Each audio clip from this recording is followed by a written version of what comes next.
کسی اسرائیلی صحافی نے یہاں سے نشریات نہیں کی۔ اسرائیلی صحافی مکہ پہنچ گیا، سیر سپاٹوں پر تنقید۔ تفصیلات جانتے ہیں اس ویڈیو میں۔ کسی اسرائیلی صحافی نے یہاں سے نشریات نہیں کی، یہ سب غیر قانونی ہے۔ غیر مسلموں کا مکہ میں داخل ہونا ناممکن ہے۔ یہ ایک اسرائیلی صحافی کے الفاظ ہیں جس کی رپورٹ ایک اسرائیلی چینل پر نشر کی گئی۔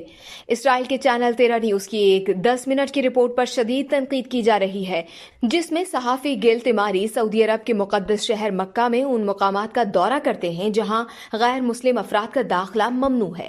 بتایا جا رہا ہے کہ اسرائیلی حکومت کے چینل 13 کے رپورٹر گل تیماری نے بائیڈن کی سعودی عرب کے دورے کے دوران مقدس شہر مکہ کا دورہ کیا۔ چینل 13 کی بین الاقوامی خبروں کے ایڈیٹر گل تیماری نے مکہ کی شاہراہوں پر گاڑی چلاتے ہوئے اپنی تصاویر شیئر کی جہاں غیر مسلموں کا داخلہ ممنوع ہے۔ چینل 13 نے ایک رپورٹ بھی چلائی جسے دیکھنے والے حیران رہ گئے کہ اس رپورٹر نے مقدس شہر مکہ کے ان مقامات کا بھی دورہ کیا جہاں غیر مسلموں کا داخلہ ممنوع ہے۔ تماری نے شہر میں سفر کرتے ہوئے اور مسجد الحرام کے قریب سے گزرتے ہوئے اپنی تصاویر پوسٹ کی۔ شیئر کی گئی تصاویر میں تماری کو مکہ سے تقریباً 15 کلومیٹر دور کوہ عرفات پر بھی دیکھا گیا تھا۔ کئی اسرائیلی صحافیوں نے گزشتہ ہفتے امریکی صدر جو بائیڈن کے دورے کے کوریج کے لیے سعودی عرب کا سفر کیا تھا۔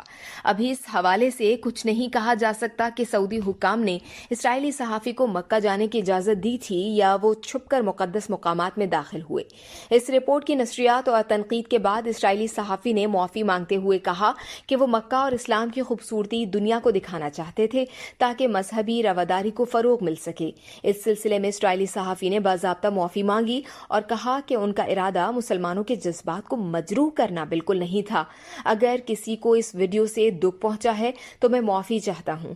اس سفر کا مقصد مکہ اور اسلام کی خوبصورتی دکھانا تھا تاکہ مذہبی رواداری اور شمولیت کو فروغ دیا جا سکے۔ اس ویڈیو سے صرف اتنا ہی۔ مزید جاننے کے لیے سبسکرائب کیجیے ڈیلی جنگ یوٹیوب چینل اور لائک کیجیے ڈیلی جنگ فیس بک پیج۔